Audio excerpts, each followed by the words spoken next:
Student good morning. Welcome to online our class CGPS। बच्चों आज अपन देखेंगे कक्षा 12वीं विषय जो वैषयिक अध्ययन के अंतर्गत सातवें भाग में सातवां एक अध्याय में। और जो आपका भाग जो है आपको बच्चों यहाँ पर 12वां भाग में मैं आपको कल जो बताया था वो जो थोड़ा सा गलतियों के बच्चे मिस्टेक हो गया था, उसमें ध्यान रखेंगे। इसमें तो आपको जो है इसमें उसी का आगे है बच्चों यहाँ पर जो है तो देखेंगे। इसमें जो पढ़ेंगे अपना जो है औपचारिकता के अंतर्गत जो पढ़े थे उसी का आगे पढ़ेंगे बच्चों। यहाँ पर अपना निवेदन पत्र एक प्रक्रिया के तहत प्रेषित किया जाता है, मतलब एक दूसरे भेजा जाता है। इसे चित्र द्वारा निम्नानुसार स्पष्ट किया जा सकता है। पहला आपको बताया था, मेरे ख्याल से सभी की याद होगा बच्चे, मेरे ख्याल से ये विभागीय अध्यक्ष, अध्यक्ष, पर्यवेक्षक, कर्मचारी, ये आपको पढ़ाया था मैंने। ठीक है बच्चों, आपको तो उसी का आगे पढ़ते हैं। आज हम देखते हैं औपचारिक संप्रेषण की विशेषता। इसको भी आपको मैंने पढ़ाया था, याद होगा। तो औपचारिक संप्रेषण प्रायः लिखित होता है ना। दूसरा है इसमें आदेश, निर्देश, सुझाव, निर्देश एवं शिकायत की एक श्रृंखला होती है। इसी श्रृंखला के अनुसार संप्रेषण किया जाता है।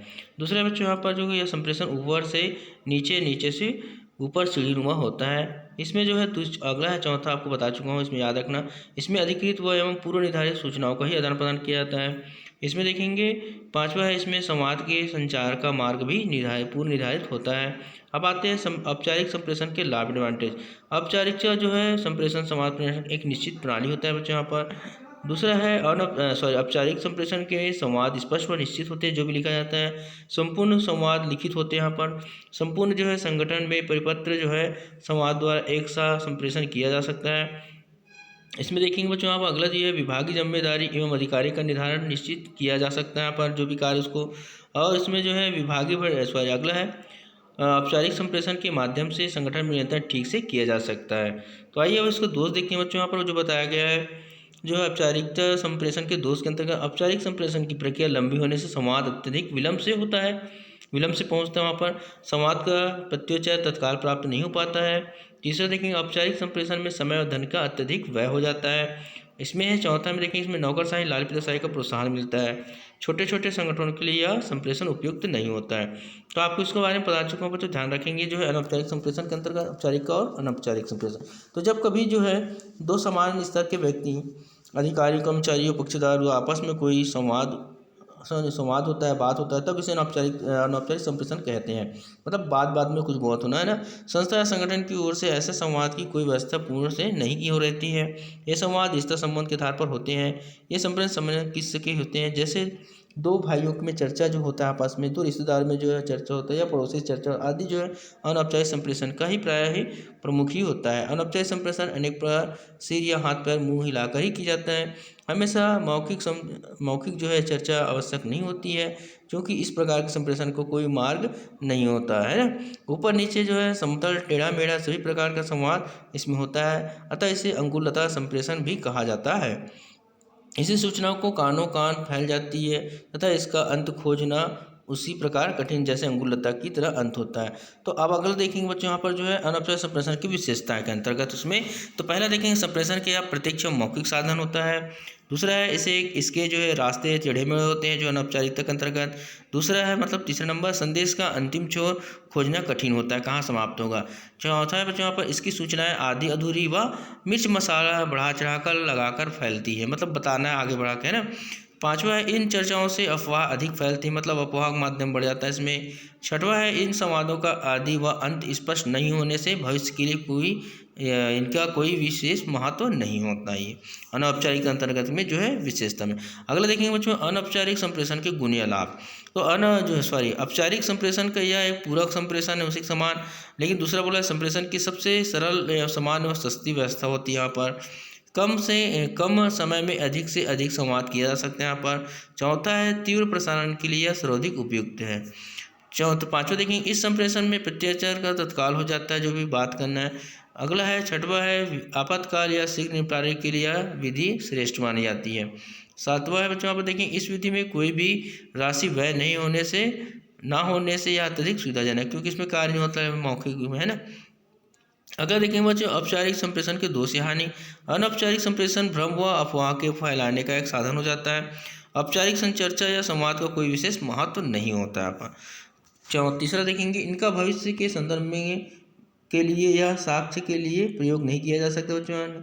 चौथा है इसमें इनकी चर्चा प्रायः अविश्वसनीय होता है। पाँचवा है इन संवादों में संप्रेषण का अंतराल जो है प्रायः अधिक हो जाता है। इससे विषय वस्तु का स्वरूप सदैव बदल जाता है। अनौपचारिक संवादों में उत्तरदायित्व का निर्धारण करना कठिन है।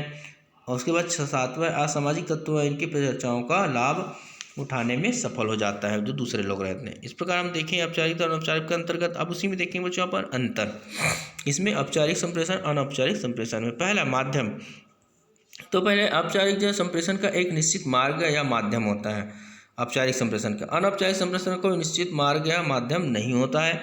स्तर या ऊपर से नीचे या नीचे से ऊपर की ओर प्रवाहित होता है, लेकिन यह टेढ़ा मैंने बताया ऊपर नीचे समतल किसी भी रास्ते में प्रवाहित होता है। प्रणाली, यह एक निश्चित प्रणाली है, इसमें कोई निश्चित प्रणाली का प्रवाह नहीं किया जाता बच्चों यहाँ पर। चौथा है यह संप्रेषण विश्वसनीय होता है, जिसे अनौपचारिक संप्रेषण में से अविश्वसनीय माना जाता है। उत्तरदायित्व मतलब अधिकार कर्तव्य तथा उत्तरदायित्व का निर्धारण स्पष्ट ही रहता है इसमें औपचारिक में। अनौपचारिक में देखेंगे इस विधि में उत्तरदायित्व का निर्धारण करना कठिन होता है। इसमें समय देखेंगे, इसमें संप्रेषण में समय अधिक लगता है। अनौपचारिक संप्रेषण में कम समय में ही संवाद समाप्त हो जाता है। स्वरूप, यह प्रायः लिखित या कभी कभी मौखिक भी होता है। यह प्रायः मौखिक ही होता है, लिखित संवाद कभी कभी होता है इसमें। ठीक है, विषय देखेंगे इसमें आदेशों निर्देशों सुझाव और शिकायत संबंधी संवाद किया जाता है। इसमें कोई निश्चित विषय नहीं होता है यहाँ पर बच्चों है। नंबर देखेंगे उद्देश्य, इस चर्चा का एक पूर्व निश्चित उद्देश्य होता है हम जिसके लिए कर रहे हैं। इस संवाद में कोई पूर्व निश्चित उद्देश्य नहीं होता है, अपितु कभी कभी बिना उद्देश्य की भी चर्चा हो जाती है। 10वां महात्म्य में सौंदर्य बताया, यह विशिष्ट महात्म्य में भावी साक्ष्य तथा संदर्भ के लिए उपयोगी होता है, भविष्य में काम आए। लेकिन इसका अनौपचारिकता जो है इसका महत्व क्षणिक एवं वर्तमान में रहता है, भावी साक्ष्य के लिए उपयुक्त नहीं होता क्योंकि उसको लिखित ही नहीं रहता यहाँ पर है ना, इसलिए अनौपचारिक है। तो अगला देखेंगे प्रभावी संप्रेषण की बाधाएं या अवरोध है ना, बैरियर्स टू इफेक्टिव कम्युनिकेशन। तो प्रभावी संप्रेषण किसी भी संगठन की सफलता के लिए एक आवश्यक तत्व होता है। संप्रेषण का प्रमुख उद्देश्य किसी व्यक्ति समूह या पक्षकार को किसी संवाद से अवगत कराकर उसे प्रभावित करना होता है। किससे? व्यक्ति या व्यक्ति पक्षकारों की संवाद से अवगत कर बात करके है ना। किंतु कभी कभी संवाद के प्राप्तकर्ता समाज से आशय अलग समझ लेते हैं, जिससे संवाद के उद्देश्य की पूर्ति नहीं हो पाती जो इस माध्यम से कह रहे हैं। अर्थात प्रभावी जो है संप्रेषण में कुछ बाधाएं आती जाती है, जिससे संप्रेषण प्रभावित ना होकर वह उद्देश्यहीन रह जाता है। प्रभावी संप्रेषण बाधाओं को विविध विद्वानों अलग अलग वर्गों में विभाजित किया गया है। जो संप्रेषण होता है कुछ बाधा आता है इसमें, तो उसके प्रोफेसर थ्यूहेमन के अनुसार जो है बाधाओं को निम्न 4 भागों में व्यक्त किया गया। पहला संगठन संरचना संबंधी बाधा है जो संगठन को सुझाने के लिए। दूसरा है स्थिति व पद संबंधी बाधा है, भाषा संबंधी बाधा है बोलने में। और उसके बाद परिवर्तन संबंधी बाधा जो बदल बदल कर कार्य होता है।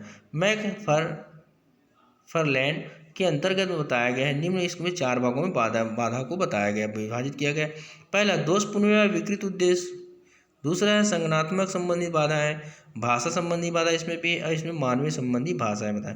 और किथ डेविड्स के अनुसार ये बताया है 3 भागों में बांटा गया इसको। पहला है भौतिक बाधा है, दूसरा है व्यक्तिगत सामाजिक एवं मनोवैज्ञानिक बाधा है, तीसरा है भाषा संबंधी बाधा है। ठीक है बच्चों, तो आइए देखते हैं बच्चों यहाँ पर उपयुक्त विभिन्न बाधाओं में से प्रमुख बाधाओं को उल्लेखनीय निम्नानुसार है। पहला संगठन संरचना संबंधी बाधा है, बैरियर टू ऑर्गेनाइजेशन स्ट्रक्चर। किसी भी संगठन को संरचना की किसी भी संगठन की संरचना वहाँ की संप्रेषण व्यवस्था को काफ़ी सीमा तक प्रभावित करता है। जैसे वहाँ पर बना गया संगठन जितना बड़ा होगा वह उसमें जितना अधिक स्तर या लेवल होगा संप्रेषण की बाधाएं उतनी अधिक होगी, क्योंकि अधिक स्तर होने से संदेश को उतने ही स्तर से गुजरना होगा। अधिक स्तर से संदेश गुजरने पर कभी कभी संदेश का वास्तविक भाव या आशय ही बदल जाती है। वारेन की जी वेनिस ने कहा है, इस संबंध में ठीक ही कहा है, जब संवाद विभिन्न स्तर से गुजरता है तो वह संवाद प्राप्तकर्ता को ठीक उसी रूप में प्राप्त नहीं होता है, क्योंकि प्रत्येक मध्यस्थ संवाद में कुछ न कुछ कमी करती है। दूसरा है भाषा संबंधी बाधा है, बैरियर टू लैंग्वेज। भाषा संप्रेषण का एक सरल माध्यम है कि विभिन्न क्षेत्रों में अलग अलग भाषा का प्रयोग किया जाता है है ना। कभी कभी क्या होता है, भाषा एक रहने पर भी भाषा के तकनीकी व द्व्यर्थी शब्दों को समझने में परेशानी होती है। इसका कारण क्या है, कभी कभी जो संप्रेषण का अर्थ या अन्य रूप में मान लिया जाता है। अतः आवश्यक है कि संदेश प्राप्त करने वाले की योग्यता व ज्ञान के अनुरूप संप्रेषण में शब्दों व भाषा का प्रयोग किया जाए, मतलब जिस माध्यम से समझा जा रहा है। अगला है पद स्तर संबंधी बाधाएं, बैरियर टू स्टेटस। जो औपचारिक जो संगठन संरचना में विभिन्न अधिकारियों और कर्मचारियों का उच्च स्तर से निचले स्तर तक औपचारिक संबंध रहता है, ऊपर से नीचे तक। अधिकारियों की भावनाएं व उनके व्यवहार कर्मचारियों को प्रेषित यह संप्रेषण को काफ़ी सीमा तक प्रभावित करता है ना। आदत व्यवहार को देखो, संप्रेषण के दौरान निम्न स्तर का कर्मचारी उच्च स्तर के अधिकारी की इच्छा के अनुकूल तथ्यों को संप्रेषित करता है, मान को भेजता है, जबकि उच्च अधिकारी अपनी इच्छा व सोच के अनुरूप निम्न स्तरीय कर्मचारी को संदेश देता है अपने हिसाब से। इस प्रकार जो है पद स्तर की स्थिति के कारण प्रभावी संप्रेषण नहीं हो पाते। अगला समय का अभाव जो है, शॉर्टेज ऑफ टाइम। वर्तमान औद्योगिक व तकनीकी युग में प्रत्येक व्यक्ति काफ़ी व्यस्त रहता है या व्यस्त हो गया है। समय के अभाव के कारण संप्रेषण उचित ढंग से नहीं हो पाता। प्रायः संवाद जो है भेजते समय यह ध्यान रखना चाहिए कि संवाद प्राप्त करने वाले के पास संवाद पर कार्य करने के लिए समय हो, क्योंकि संवाद तभी प्रभावकारी व उसका क्रियान्वयन तभी हो सकेगा जब संवाद प्राप्त करने वाले के पास पर्याप्त समय हो। किंतु यह एक व्यवहारिक कठिनाई है, दौड़ भाग की दिशा में जिंदगी में अब यह समस्या बनी ही रहेगी। अगला देखेंगे बच्चों, भौगोलिक जो है दूरियाँ, जियोग्राफिकल जो है डिस्टेंस। संप्रेषण के मार्ग में भौगोलिक दूरियाँ भी एक बाधा थी, मतलब एक दूसरे जगह। तथापि टेलीफोन, फैक्स, इंटरनेट और मॉडेम्स जो है सैटेलाइट पद्धति ने भौगोलिक जो है दूरियों की समस्या का समाधान कर दिया है। फिर भी यह सुविधा आज भी प्रमुख नगरों तक सीमित है, मतलब कहीं तक नहीं पहुंचा है, तथा एक विशिष्ट वर्ग के द्वारा ही इसका उपयोग किया जा रहा है। ये सुविधाएं महंगी होने के कारण आम आदमी इसके उपयोग का लाभ नहीं ले पा रहा है। तथापि आने वाले कुछ वर्षों में ये सेवाएं जहां एक और काफ़ी सस्ती हो जाएगी, वहीं गांव-गांव तक इनका प्रसार हो जाएगा। अगला है गोपनीयता की समस्या, बैरियर टू द सीक्रेसी। जब कोई संदेश दो व्यक्ति से अधिक के माध्यम से गुजरता है तब उसमें क्रमशः गोपनीयता की कमी हो जाती है ना, क्योंकि उसमें क्या होता है, कमी होने से एक दूसरे को जो है ओपन हो जाता है, अपन इसमें गोपनीयता बना नहीं रहता है। इसी प्रकार वर्तमान में फैक्स, इंटरनेट आदि सेवाओं द्वारा भले ही भौगोलिक दूरी कम हो गई हो, लेकिन संदेश को गोपनीयता रखना कठिन हो गया है, जबकि कठिन संगठन के हित में कुछ संदेशों को गोपनीयता रखना आवश्यक होता है, किसी को बताना नहीं होता है। गोपनीयता के अभाव में संप्रेषण का महत्व, उसका क्रियान्वयन महत्वहीन हो जाता है। सातवां देखेंगे, दोषपूर्ण उद्देश्य की बाधाएं, बैरियर टू अंडरसाउंड ऑब्जेक्टिव। विकृत मान स्थिति या दोषपूर्ण संप्रेषण उद्देश्य होने से संप्रेषण में अनेक बाधाएं उत्पन्न हो जाती है। ऐसी स्थिति में संप्रेषण का उद्देश्य उसके वास्तविक उद्देश्य से पृथक हो जाता है, मतलब जो कार्य कर रहा है। वर्तमान में संप्रेषण का उद्देश्य निर्धारित करते समय यह ध्यान रखना आवश्यक होगा कि इसे नेता या उच्च अधिकारी नाराज तो नहीं होगा। सुनने की बाधाएं, मतलब जो है बैरियर टू लिसनिंग, जो संप्रेषण में विशेषकर मौखिक संप्रेषण में सुनने की भी एक बाधा आती है। संप्रेषण के दौरान यदि सुनने वाला ही सुनने का कार्य उचित ढंग से नहीं करे तो संवाद का सही नहीं निकल पाएगा या कठिन हो जाता है। जो सब दूर यानी ठीक ही कहा है कि संप्रेषण में श्रवण सुनना सबसे उपेक्षित तत्व है। अर्थश्रवण गियर को न्यूट्रल में डालकर इंजन चलाने के समान है। आप ईंधन तो प्रयोग में लाते हैं किंतु पहुंच कहीं भी नहीं पाते है ना। Listening in the most negative skill to the communication. Half listening is like racing your engine with the gears in natural. You are using जो है gasoline but you get nowhere. अतः स्पष्ट है कि मौखिक संप्रेषण सुनने की क्रिया को सर्वाधिक महत्वपूर्ण होता है। तो आगे देखेंगे बच्चों, यहाँ पर जो बताया गया आपका मानवीय संबंध की बाधा जो है, बैरियर टू ह्यूमन रिलेशन। औद्योगिक जगत में आदर्श मानवीय संबंधों का होना आवश्यक है, किंतु शिक्षा का प्रसार व श्रम जागरूकता के कारण स्वास्थ्य मानवीय संबंधों में विपरीत असर पड़ता है। इससे संदेश को प्रभावकारी ढंग से लागू करना कठिन प्रतीत हो रहा है। मधुर संबंध ना होने से संदेशों का गलत अर्थ लगाया जा सकता है। कभी कभी तो उचित संबंध ना रहने से संदेशों को सुनना या देखना भी पसंद नहीं किया जाता है। साथ ही साथ संदेशों को विपरीत कार्य निष्पादन कर दिया जाता है। अतः संप्रेषण में उचित मानवीय व्यवहार का ना होना भी एक बहुत बड़ा बाधा है, माने मानवीय संबंध सही ना होना। भावनात्मक धारणा संबंधी बाधा है, बैरियर टू इमोशनल एटीट्यूड। तो कर्मचारियों व अधिकारियों की भावनाएं भी प्रभावी संप्रेषण में एक बाधा उत्पन्न करती है। दृढ़ निश्चय रखने वाला व्यक्ति संप्रेषण में संदेश जो भी हो उसे अपनी भावना के अनुरूप ही स्वीकार करते हैं, अतः इसे प्रभावी संप्रेषण अपने मूल उद्देश्य में खरा नहीं उतरता। अतः व्यक्ति को संप्रेषण की भावना के अनुरूप अपनी जो है धारणा बनाना आवश्यक है। अब आते हैं बच्चों अन्य जो है बाधाएं के अंतर्गत। पहला, संदेश संप्रेषण कभी कभी जो विचार प्रेषित करना चाहते हैं वे स्पष्ट न रहने से संदेश प्रभावी नहीं रह पाता। यह संदेश प्रेषक की कमी या अयोग्यता संबंधी कहा जा सकता है। दूसरा है बच्चों, कभी कभी संदेश का माध्यम उचित न होने से भी प्रभावी संप्रेषण कठिन हो जाता है। तीसरा है, दोषपूर्ण भाषा संकेतों या अस्पष्ट लेखा भाषा संप्रेषण प्रभावी नहीं होता है। जिस प्रकार उपक्रम के कर्मचारी की पदोन्नति व विकास उच्च अधिकारी कृपा पर निर्भर रहती है, वहाँ संप्रेषण कार्य पूर्व प्रभावी ढंग से लागू नहीं किया जा सकता। तो ये अन्य बाधा के अंतर्गत हमने देखे। अगला पढ़ेंगे बच्चों प्रभावी संप्रेषण बाधा को दूर करने के सुझाव, जो बाधा भी आए थे ना। आज के लिए बेटा गुड डे।